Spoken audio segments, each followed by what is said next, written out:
15,000 ग्राम पंचायतों में प्राकृतिक खेती को बढ़ावा देने के लिए 1 करोड़ किसानों तक पहुंचने और 7.5 लाख हेक्टेयर क्षेत्र में प्राकृतिक खेती शुरू करने की योजनाएं हैं। मेरा सरकार से यह प्रश्न है, इस योजना में महाराष्ट्र के कितने ग्राम पंचायतों को इस योजना का लाभ दिया गया है और महाराष्ट्र के कितने किसानों ने इसका लाभ लिया है? माननीय अध्यक्ष महोदय, ये प्रश्न पूछने के लिए मैं माननीय सदस्य को धन्यवाद देता हूं और हृदय से आभार व्यक्त करता हूं।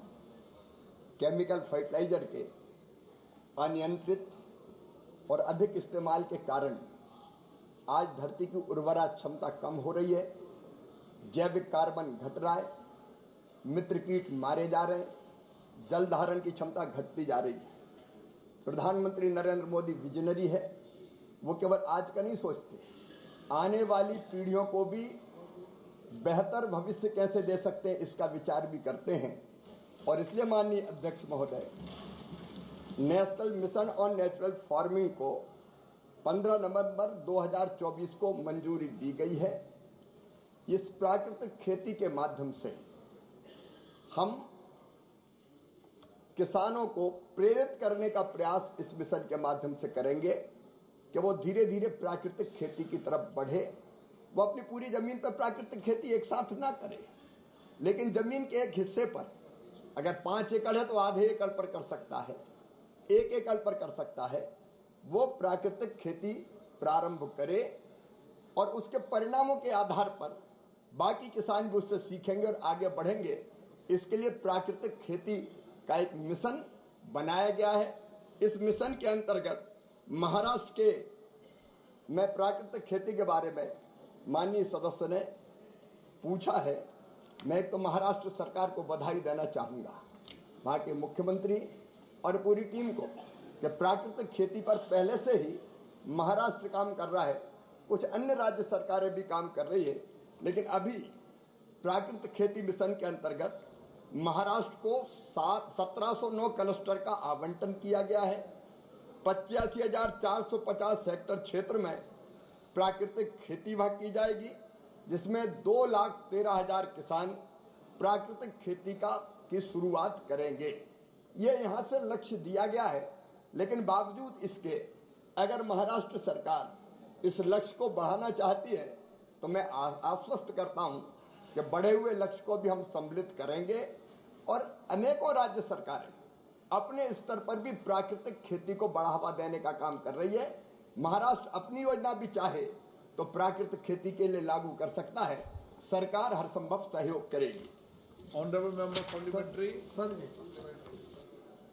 सर, नेचुरल फार्मिंग अपनाने वाले किसानों को पारंपरिक खेती की तुलना के कम उपज और शुरुआती के चरण में अधिक निवेश की चुनौती का सामना करना पड़ता है, जिससे उनकी आय में भी कमी आती है। इस जोखिम का काम करने और अधिक किसानों को जैविक खेती की ओर आकर्षित करने के लिए केंद्र सरकार ऑर्गेनिक प्रोडक्ट के लिए एमएसपी से 20% से अधिक समर्थन मूल्य देने पर विचार कर रही है क्या? और यदि हाँ तो तभी इसको कब तक शुरू करने की योजना है?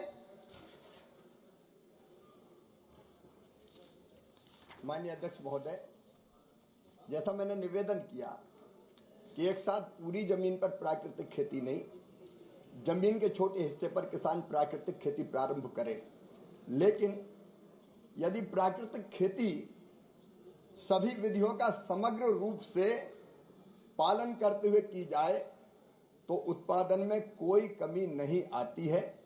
ये मैं अपने मन से नहीं कह रहा हूं। आईसीआर के एक अनुसंधान में ये पाया गया है कि इंटरक्रॉपिंग, फसल अवशेषों से मल्चिंग और कवर फसलों से उपज में कमी नहीं आती, कई स्थानों पर वृद्धि हुई है।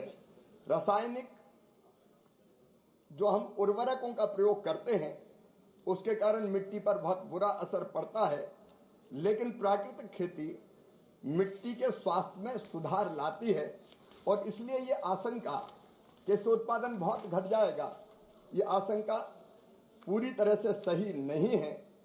हम प्राकृतिक खेती ठीक विधि से किसान कर सके, इसके लिए हम प्रत्येक क्लस्टर में 2 कृषि सखी और कम्युनिटी रिसोर्स पर्सन नियुक्त करेंगे। प्राकृतिक खेती करने वाले किसान को प्रॉपर ट्रेनिंग देंगे।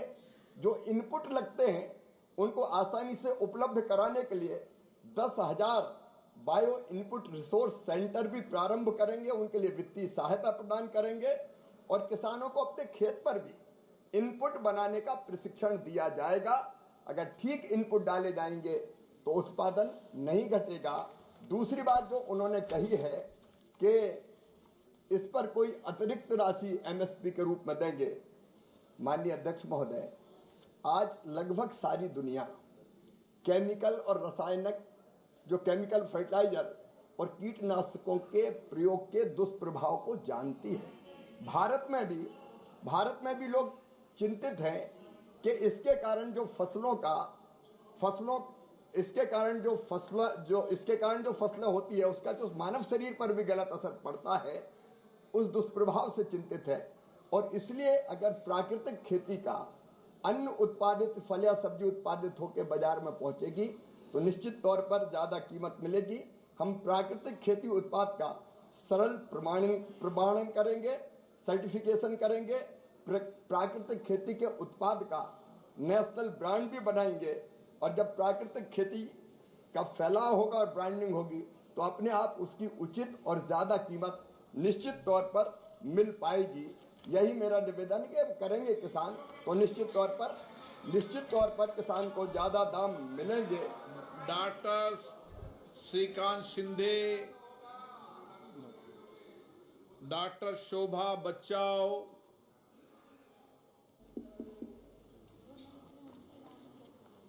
धन्यवाद अध्यक्ष महोदय। मैं आपके माध्यम से सम्मान्य कृषि मंत्री जी को एक प्रश्न पूछना चाहती हूँ कि अक्टूबर 2024 में अत्यधिक बारिश ने उत्तरी महाराष्ट्र विशेष रूप से नासिक और धुलिया में 50,000 हेक्टेयर से अधिक कृषि भूमि को बड़े पैमाने पर नुकसान हुआ है। विशेषतः प्याज, कपास, अंगूर, अनार, धान का भारी पैमाने पर नुकसान हुआ है। क्या सरकार ने महाराष्ट्र में किसानों को हुए नुकसान का आकलन करने के लिए कोई फसल क्षति आकलन किया है? क्या सरकार गरीब किसानों की मदद के लिए अनुदान प्रदान करेगी, हाँ या ना? धन्यवाद अध्यक्ष। माननीय अध्यक्ष महोदय, वैसे तो प्राकृतिक खेती से संबंधित ये प्रश्न नहीं है, लेकिन माननीय सदस्य की चिंता है। किसानों को अगर नुकसान हुआ है तो उनको राहत मिलनी चाहिए। क्षति के आकलन का प्रारंभिक काम राज्य सरकार करती है। केंद्र सरकार अपनी तरफ से जो राहत के लिए राशि हर एक राज्य सरकारों को आवंटित करती है और राज्य सरकार अपने रिसोर्स से भी और केंद्र सरकार की सहायता से जो राशि वहां देते हैं उससे क्षति के आकलन की अलग अलग योजनाएं हैं। फसल बीमा योजना में जो लोग कवर होते हैं, जो किसान कवर होते हैं, उनको फसल बीमा योजना का लाभ दिया जाता है। फिर भी माननीय सदस्य ने बताया है, मैं राज्य सरकार से भी चर्चा करूंगा और व्यापक नुकसान अगर फसल को हुआ है तो निश्चित तौर पर वहां की सरकार ने क्षति का आकलन किया होगा। उस आकलन के आधार पर राज्य सरकार भी मदद करेगी और जरूरत पड़ी तो केंद्र सरकार भी हर संभव सहयोग करेगी। Doctor Shashi Tharoor. Thank you very much, sir. Sir, the Honourable Minister has addressed a very important topic, the question of natural and organic farming. And it's true that this has been expanding in our country, but only to 1 million hectares of arable land, which is a tiny fraction, not even 1% of the 141 million hectares that we are cultivating crops in our country. Now, what's striking, sir, is the Minister has not addressed the issue of economic viability of natural farming. There are 2 reports I've read from ICRIER and IIFSR, which highlight that because yield goes down, even though their input costs are lower because they don't have to buy fertilizer, farmers are finding yield goes down. Basmati has gone down by 32%, wheat has gone down by 59% yield, which means that it's not economically viable for them. A crop which otherwise would sell in the market for 28, 29 rupees, they are having costs of up to 40 in terms of relationship to the yield. Now the question, sir, is if you have a problem where your yield is not good, you have a problem where labor costs are higher because your labor has to be a little more trained, and you have a problem where 87% of farmers using organic farming are not able to secure better prices, then the question is, how do you make this economically viable for the farmer? I request the Minister. Thank you. माननीय अध्यक्ष महोदय, मैं फिर ये निवेदन करना चाहता हूं कि प्राकृतिक खेती की बात हो रही है और प्राकृतिक खेती के बारे में हमने पूरा अध्ययन करवाया है और वो अध्ययन किया है ICAR के माध्यम से। हमारे वैज्ञानिकों ने 16 राज्यों के 484 किसानों के खेतों पर 3 साल तक लगातार अध्ययन हुआ है और उससे ये निष्कर्ष निकला है कि प्राकृतिक खेती के फायदे बहुत हैं। जैविक कार्बन की जो मात्रा है उसमें 0.25% तक की वृद्धि होती है। उत्पाद की इनपुट कास्ट में 29% की कमी आती है। जो इंटरक्रॉपिंग और फसल अवशेष से मल्चिंग होती है उससे उपज में वृद्धि होती है और इसलिए माननीय अध्यक्ष महोदय उसमें कोई किसान को परेशानी या घाटा होगा। मेरा फिर ये कहना है, सुनिश्चित वैज्ञानिकों के तथ्यों के आधार पर जो ने अध्ययन किया है कि इससे उत्पादन भी नहीं घटेगा और लागत निश्चित तौर पर घटेगी। और इसलिए मैं माननीय विद्वान सदस्य को बताना चाहता हूं कि हम कोई अंधेरे में ये काम नहीं कर रहे, सोच समझ के कर रहे हैं। और फिर मैं दोहराना चाहता हूं कि प्राकृतिक खेती हम पूरे भारत में एक साथ सब किसानों से कहेंगे सारी जमीन पे कर दो, ये बिल्कुल नहीं है। अभी केवल 18 लाख किसान लगभग 7.5 लाख हेक्टेयर में प्राकृतिक खेती इस मिशन के माध्यम से प्रारंभ करेंगे और उस खेती के जो परिणाम और निष्कर्ष आएंगे उसके आधार पर फिर हम आगे बढ़ने का काम करेंगे। प्राकृतिक खेती के उत्पाद की प्रॉपर ब्रांडिंग होगी, हम उसको ढंग से रखने का प्रयास करेंगे, इसके कारण भी ठीक दाम किसानों को मिलेंगे। मैं फिर ये कहना चाहता हूं कि प्रयोग के तौर पर हम ये प्रारंभ कर रहे हैं लेकिन इसके परिणाम बहुत अच्छे हैं। ये वैज्ञानिकों ने जो प्रयोग किए हैं उसके निष्कर्ष। Question number 25 Shri Dileshwar Kamat. माननीय मंत्री जी।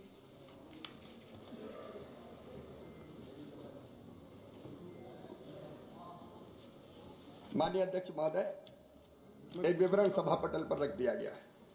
माननीय सदस्य। अध्यक्ष महोदय, सीमांत किसानों को राष्ट्रीय कृषि बाजार प्लेटफॉर्म में भाग लेने हेतु विस्तृत रूप से जानकारी देने के लिए माननीय मंत्री जी के प्रति आभार व्यक्त करता हूं। माननीय मंत्री जी ने बताया कि छोटे और सीमांत किसानों का नामांकन बढ़ाने और राष्ट्रीय कृषि बाजार प्लेटफॉर्म के माध्यम से कृषि वस्तुओं के